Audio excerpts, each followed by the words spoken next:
SA Rugby boss believes first credible attempt for a global calendar has a good chance, but New Zealand the biggest challenge.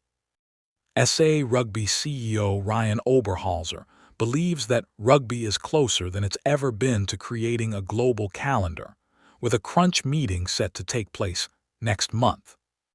Earlier this week, Midi Olympique reported that the biggest stakeholders in the game would be meeting in mid-February to make a first credible attempt to align club and international competitions. One of the suggestions that has been tabled is for the Rugby Championship to move into the same time slot as the Six Nations, with the latter tournament delayed by a fortnight. The report states that legendary Los Pumas scrum half and former vice-chairman of World Rugby, Agustin Pichot, will lead the discussions on behalf of the SANZAAR nations, Argentina, Australia, New Zealand, and South Africa. We have a good chance this time around.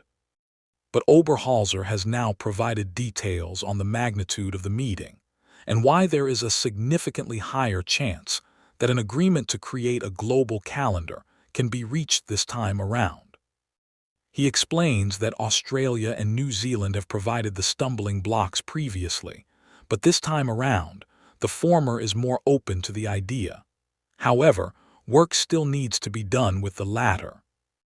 It's possible that Super Rugby Pacific would also need to be moved to later in the calendar and run more like the Northern Hemisphere tournaments, while existing broadcasting deals would make an agreement difficult. Still, Oberhalser is upbeat about the possibility of a consensus being reached. In the past, when we last talked about it seriously, New Zealand was the biggest challenge. Australia is now on board, he said on the Rapport Prat Sport podcast. We have a good chance of getting through this time. I think New Zealand also understands that there are more solutions and positivity than negativity to change the seasons. Previously, the national bodies have been involved in these kinds of discussions and meetings, but Oberhalser states that this meeting is different because club bigwigs will also be involved. I'm hopeful that it will happen, he continued. It's also the first time that the different leagues we play in are also starting to form part of the conversation.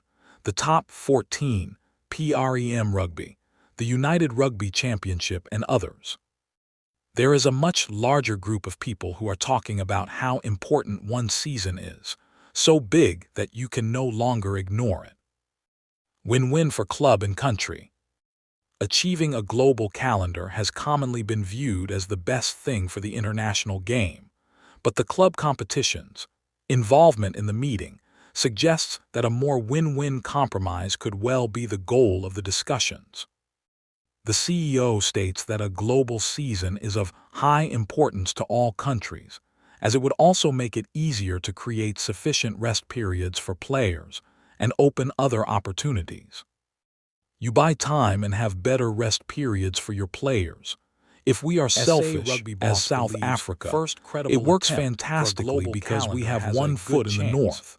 But New Zealand, the biggest challenge. If we play the Rugby Championship in a time slot closer to the Six Nations, it opens up weekends for us later in the year. It's something that I know Mark Alexander is pushing very hard at international meetings to ensure that we can look at one global season.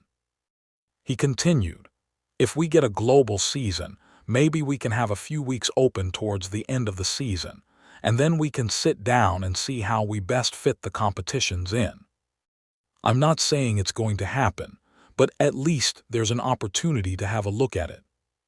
Springboks head coach Rassie Erasmus is one of the most recent high-profile figures in the game to call for a global calendar, a topic he addressed after the announcement of rugby's greatest rivalry series. It would be fantastic if we can all play the Rugby Championship when the Six Nations is on, he said. It would be so much easier to know other teams, to be all aligned, not having some countries flat in June and others peaking in November, and then we are flat in November. Law changes or variations would then be so much easier to implement right across the board, because all competitions start at the same time. The need for a global calendar has also grown with the formation of World Rugby's Nations Championship, particularly with France set to send a weakened team for the opening round of the new competition.